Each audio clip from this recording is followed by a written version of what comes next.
How many times you been caught with your hand where it doesn't belong? Pickup on South Street didn't just steal a wallet, it stole the rules. A pickpocket lifts the wrong purse, grabs microfilm meant for communist spies, and suddenly a two-bit thief is caught between the FBI, the underworld, and a war he never asked to fight. But behind that gritty noir surface, the real story was just as dangerous. The director fought the studio, the script got flagged by the government, and one actress delivered a performance so raw she made grown men cry. These are 20 weird facts about Pickup on South Street. And wait for the bonus, because there's a scene so brutal, foreign censors banned the entire film. Let's lift the wallet and see what's inside.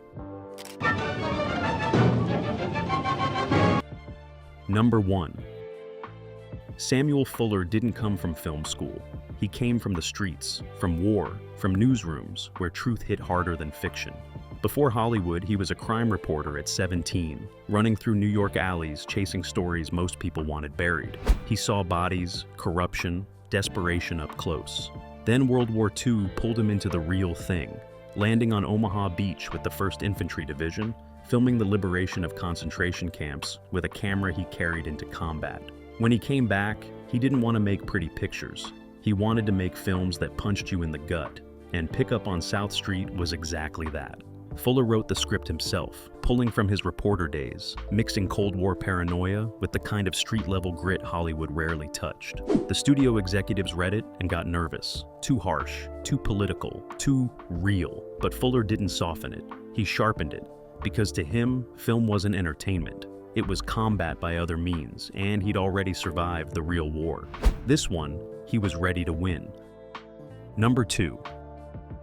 Richard Widmark wasn't supposed to be likable, and that's exactly why Fuller wanted him.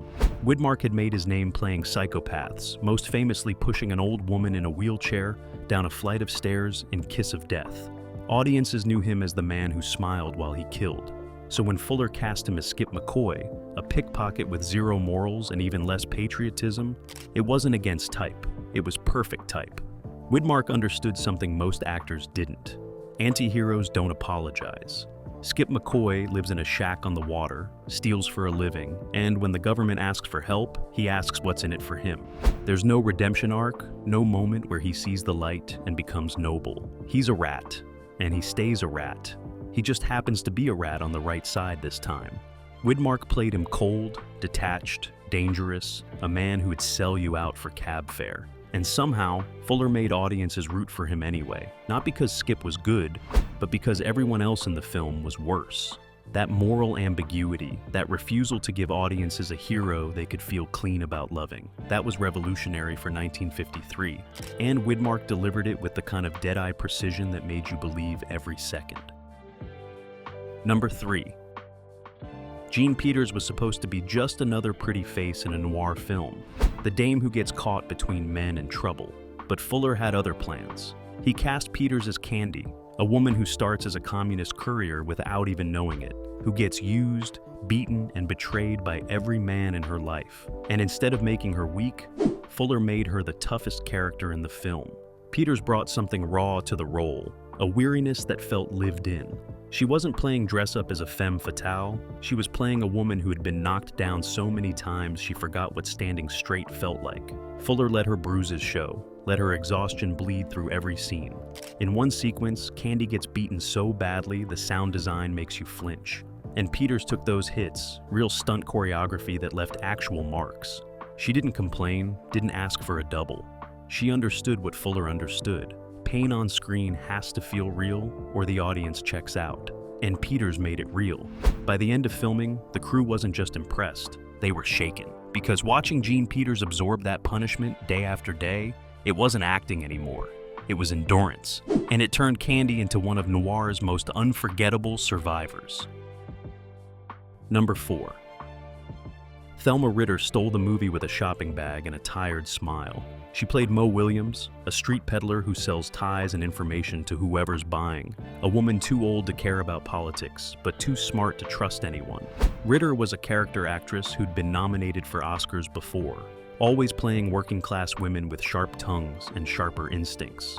But Mo was different. Fuller wrote her as the film's moral center, the one person who wasn't in it for money or ideology, just survival. And Ritter played her with such quiet dignity, such bone-deep exhaustion, that when her final scene arrives, when Mo faces down a killer knowing exactly what's about to happen, audiences broke. Grown men cried in test screenings. Critics called it one of the greatest supporting performances ever filmed. And yet, Ritter lost the Oscar that year, her 6th nomination without a win. Fuller later said it was a crime, that Ritter gave the performance of the decade and Hollywood looked the other way. But the film immortalized her anyway, because decades later, when people talk about Pickup on South Street, they don't start with the pickpocket or the spy plot. They start with Mo, the tired woman with the ties, who just wanted enough money to be buried proper. Thelma Ritter made sure no one ever forgot her. Number 5. The FBI hated the script. Not because it was inaccurate, because it was too accurate and too cynical. In 1953, America was deep in Cold War paranoia. McCarthyism was at its peak. Communist witch hunts were destroying careers, and Hollywood was expected to make films that celebrated American patriotism without question. Then Samuel Fuller turned in a script where the hero, an American citizen, refuses to help the FBI catch communist spies unless they pay him. Skip McCoy literally says he doesn't care about the Red Menace, only about what's in it for him. The FBI read that and went ballistic. They demanded rewrites, wanted Skip to be more noble, more grateful, more American. Fuller refused. He told them the whole point was showing that patriotism doesn't mean anything to a man society already abandoned. Skip lives in poverty, gets arrested constantly, has no reason to love his country because his country never loved him back. That critique, that suggestion that maybe America failed some of its citizens, was too dangerous for 1953. The studio got nervous, considered shelving the project entirely, but Fuller had one advantage. He was a war hero. He'd literally stormed Normandy. So when he said, "This is the America I fought for," the freedom to tell uncomfortable truths, they couldn't dismiss him as un-American.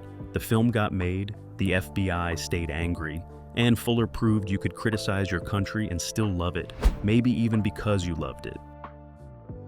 Number 6. Filming on location in 1953. New York meant no permits, no safety regulations, no rules. Fuller wanted real streets, real docks, real grit, so the crew just showed up and started shooting, guerrilla style, before anyone could stop them. The opening scene, the famous pickpocketing sequence on the subway, was filmed during rush hour with real commuters packed in around the actors. No closed set, no extras, just actual New Yorkers trying to get to work, while Richard Widmark lifted Gene Peters' purse over and over for different takes. Some passengers had no idea a movie was being made. Others realized and pressed closer, trying to get in frame. The cinematographer had to squeeze into impossible positions, shooting through bodies, using natural light because there was no room for equipment. It was chaos, but Fuller loved chaos. He said real locations gave the film a texture you couldn't fake on a soundstage, a lived-in authenticity.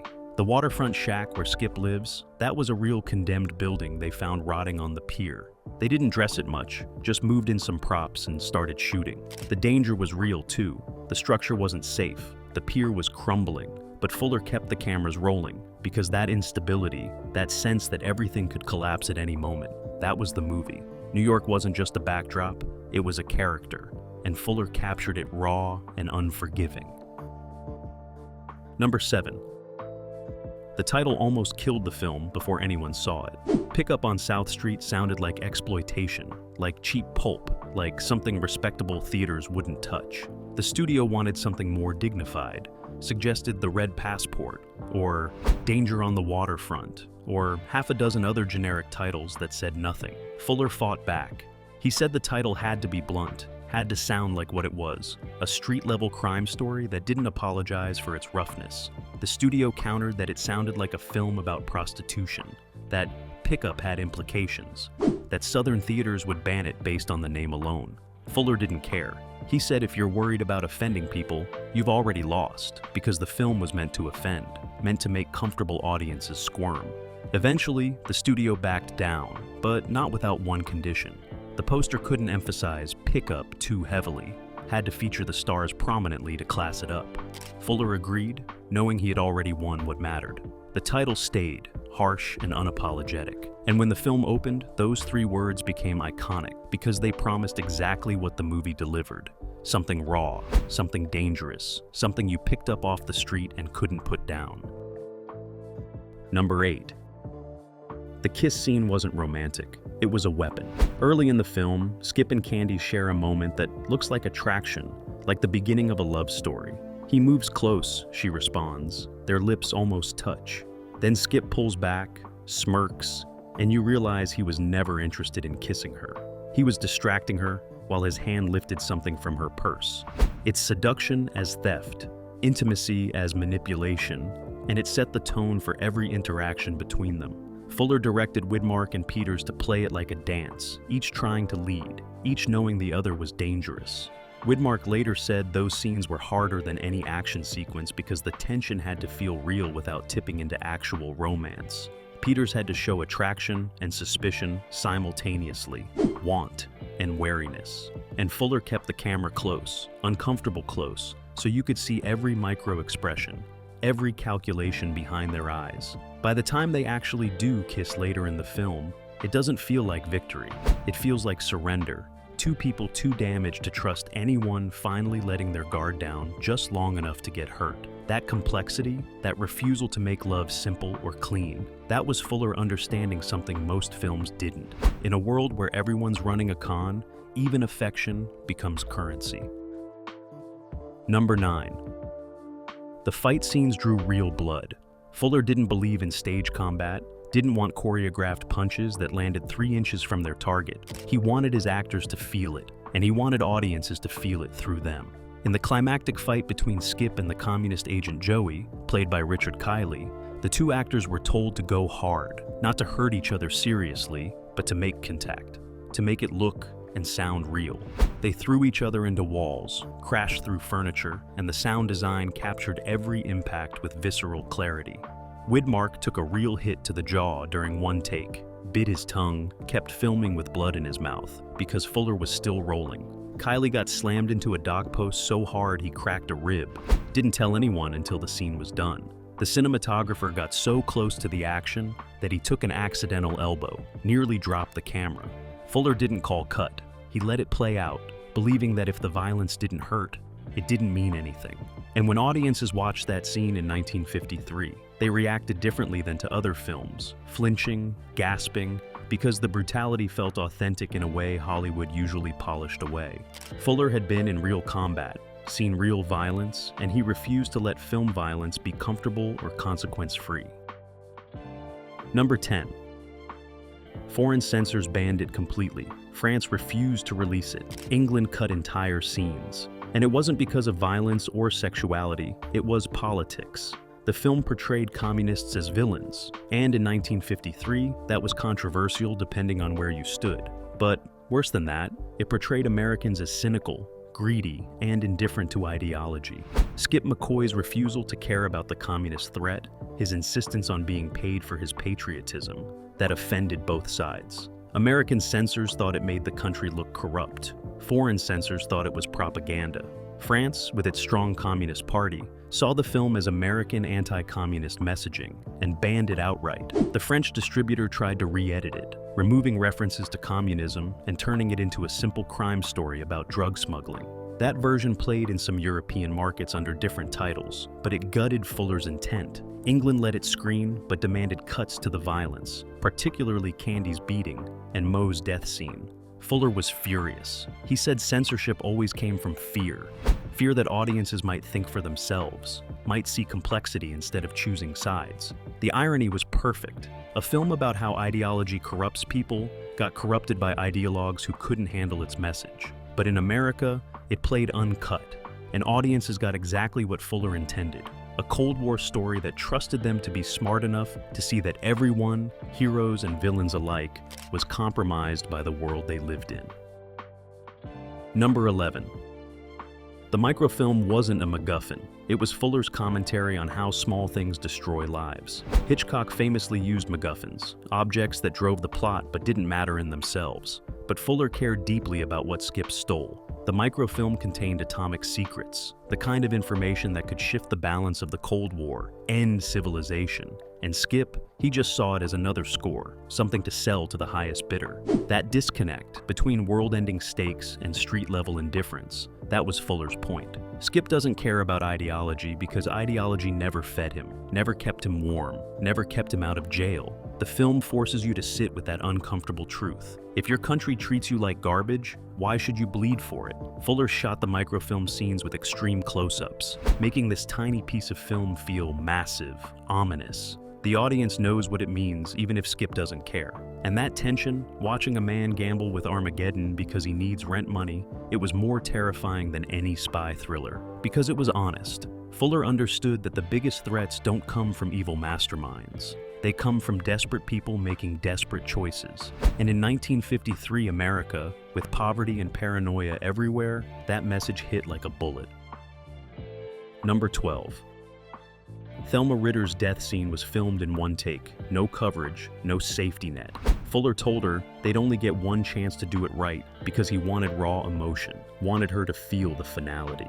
Mo sits in her tiny apartment, knowing the killer is coming, counting the money she's earned, realizing she'll never get that proper burial she's been saving for. The communist agent Joey enters, and instead of begging, Mo just looks tired. She tells him she's been on her feet all day, just wants to rest. Then he shoots her. Ritter played it with such quiet resignation, such bone-deep weariness, that the crew stood in silence after Fuller called, "Cut." No one moved, no one spoke. Fuller later admitted he cried watching the dailies, something he never did, because Ritter had given him something beyond acting. She'd given him truth. The scene runs just over 3 minutes, and every second feels earned, felt, real. There's no music, no dramatic lighting, just a tired old woman accepting that this is how it ends. When the film premiered, that scene stopped the movie cold. Audiences sat devastated, and some never recovered. Critics called it the most heartbreaking death in noir history. And Thelma Ritter, she made it look easy, made it look like she was just going to sleep after a long, long day. Number 13. The studio wanted a happy ending. Fuller gave them violence and ambiguity. In the original script, after Skip helps the FBI, there was supposed to be a scene showing him rewarded, rehabilitated, maybe even becoming a productive citizen. The executives pushed hard for it, said audiences needed closure, needed to see Skip redeemed. Fuller laughed in their faces. He said Skip McCoy wasn't the redemption type, wouldn't suddenly become a Boy Scout because he did one decent thing. So the film ends with Skip and Candy together, but not in some romantic sunset. They're both beaten, traumatized, barely alive. The final image shows them in each other's arms, but you can see the damage, the cost, the knowledge that tomorrow they'll still be the same broken people in the same broken world. The studio hated it. Test audiences found it unsatisfying, but Fuller refused to budge. He said real life doesn't wrap up clean, doesn't hand out medals and fresh starts just because you survive. Sometimes survival is all you get, and if you're lucky, you don't survive alone. That ending, dark and unresolved, became one of the film's most praised elements because it respected the audience enough to let them sit with discomfort, to understand that in Fuller's world, there are no winners, only survivors. Number 14. Richard Widmark nearly drowned filming the waterfront scenes. Skip's shack sits on a rotting pier, accessible only by water, and Fuller wanted scenes of Skip rowing his small boat through the harbor. The first day of shooting those sequences, the weather turned. The water got choppy, the boat started taking on water, and Widmark, who wasn't a strong swimmer, panicked. The crew had safety boats nearby, but Fuller kept filming, believing the real fear on Widmark's face was perfect for the character. Widmark later said he genuinely thought he might die, that the boat was sinking, and Fuller was still yelling directions about camera angles. Eventually, they pulled him out, but not before getting the shot Fuller wanted. Widmark looking desperate and small against the massive industrial waterfront. That image of urban isolation, of a man alone in a hostile environment, became central to the film's visual language. Fuller never apologized for the near drowning. He said great cinema required risk, required pushing actors and crew beyond comfort into something real. Widmark forgave him, barely, but admitted that every time he watches those scenes, he remembers the cold water filling his boots, the genuine terror of going under, and how Fuller never stopped rolling. Number 15. The film's violence got it banned from military screenings. The Department of Defense had a policy of showing films to troops overseas, but Pickup on South Street was rejected, not because of the communist angle, because of how it portrayed violence against women. Candy gets beaten twice in the film, once by Skip, once by Joey, and Fuller filmed both scenes unflinchingly. He didn't cut away, didn't soften the blows, made you watch every punch, every fall. The DoD said showing that to soldiers would be demoralizing, might give them ideas, might make them think violence against women was acceptable. Fuller was stunned. He pointed out that he'd filmed actual combat footage during the war, documented real atrocities, and now they were worried about a movie, but the ban stuck. American soldiers stationed overseas never got to see Pickup on South Street during its initial release. The irony wasn't lost on Fuller. A film about American values, made by an American war hero, deemed too dangerous for American troops. Years later, he joked that maybe the DoD was right to be scared, because the film's real message, that America abandoned its most vulnerable citizens, was more dangerous than any staged beating. Violence on screen was just a reflection of violence in society, and if you couldn't handle watching it, maybe you should fix the reality instead of blaming the mirror. Number 16. Jean Peters' method wasn't capital M method, but it was real. To prepare for Candy, she spent weeks walking through the poorest neighborhoods of New York, watching women who'd been ground down by life. She studied their posture, how they held exhaustion in their shoulders, how they looked at men with practiced wariness. She didn't announce she was an actress, just observed, absorbed. One woman she watched became Candy's physical template, the way she carried herself like every step hurt, but stopping wasn't an option. Peters brought that into every scene, never letting Candy stand up straight, never letting her relax. Even in moments of supposed safety, there's tension in Peters' body, a readiness to run or fight. Fuller noticed and built on it, framing shots to emphasize her physical vulnerability while showing her emotional steel. In one scene, Candy confronts Skip after he's beaten her, and instead of crying or collapsing, Peters played it with cold fury. A woman who's been hit before and knows she'll be hit again but refuses to break. That performance, physical and psychological, made Candy more than a victim or a femme fatale. She became a survivor, and Peters inhabited that survival so completely that even decades later, women watching the film see themselves in Candy's refusal to quit. Number 17. The jazz score almost didn't exist. Fuller wanted a harsh, discordant soundtrack that felt like the city, all car horns and arguments and subway screeches. The studio hired composer Lee Harleen, who'd won an Oscar for Pinocchio, expecting something traditional.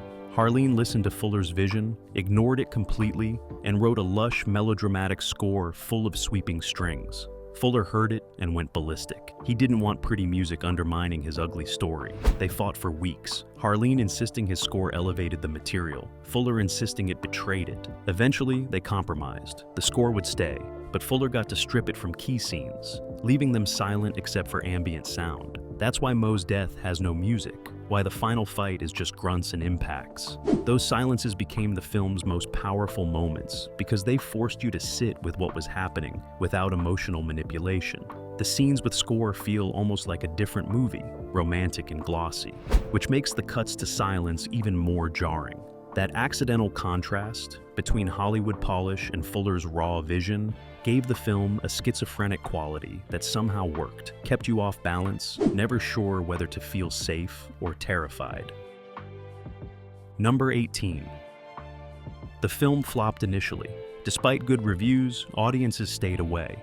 In 1953, people didn't want complicated morality, didn't want to think about whether America was failing its citizens. They wanted John Wayne, wanted clear heroes and villains, wanted to feel good about themselves. Pickup on South Street offered none of that. It showed an America of poverty, violence, and moral compromise, where the good guys were criminals and the bad guys had understandable motives. The box office was dismal. The studio considered it a mistake, proof that Fuller's vision was too dark for mainstream audiences. But then something strange happened. A few years later, the film started showing up in repertory theaters, in late-night TV slots, in film school curriculums. Critics revisited it, called it ahead of its time, a masterpiece disguised as a B-movie. By the 1960s, it had become a cult classic. French New Wave directors worshipped it, called Fuller a genius. American filmmakers started stealing from it, its visual style, its moral complexity, its unflinching violence. The film that failed in 1953 became one of the most influential noirs ever made. Fuller lived long enough to see the turnaround, to watch a new generation discover what 1953 audiences rejected. He never said, "I told you so," but the smile on his face said it loud enough. Number 19. Richard Kiley, who played Joey the Communist Killer, was a Broadway star slumming in film. He took the role for money, didn't think much of it, showed up and did his job. But Fuller saw something in him, a capacity for cold menace hidden under theatrical polish. He pushed Kiley to play Joey not as a cartoon villain, but as a true believer, someone who killed for ideology the same way Skip stole for money. Kiley resisted at first, wanted to add humanity, make Joey sympathetic. Fuller shut that down. He said Joey had humanity. That was what made him dangerous. He wasn't a monster, just a man who'd decided some lives mattered less than the cause. That direction unlocked something in Kiley. His scenes crackle with conviction, with the terrifying certainty of someone who believes he's right. When he kills Mo, there's no pleasure in it, just necessity, and that makes it infinitely worse. Kiley later said the role haunted him, that he couldn't shake Joey's logic, the idea that violence could be justified if the cause was pure enough. Fuller had made him understand fanaticism from the inside, and it disturbed him. The performance was so effective that Kiley got death threats, people who couldn't separate actor from character. He never worked with Fuller again, said once was enough, that Fuller had a way of reaching into you and pulling out darkness you didn't know you had. Number 20. The final scene wasn't scripted. Fuller and Widmark improvised it the night before filming wrapped. They'd shot everything else, and Fuller realized the ending felt incomplete, needed one more beat. So he and Widmark stayed up drinking, talking about what Skip would do next, where he'd go. They decided he wouldn't go anywhere, would just stay in his shack, because men like Skip don't change, don't escape.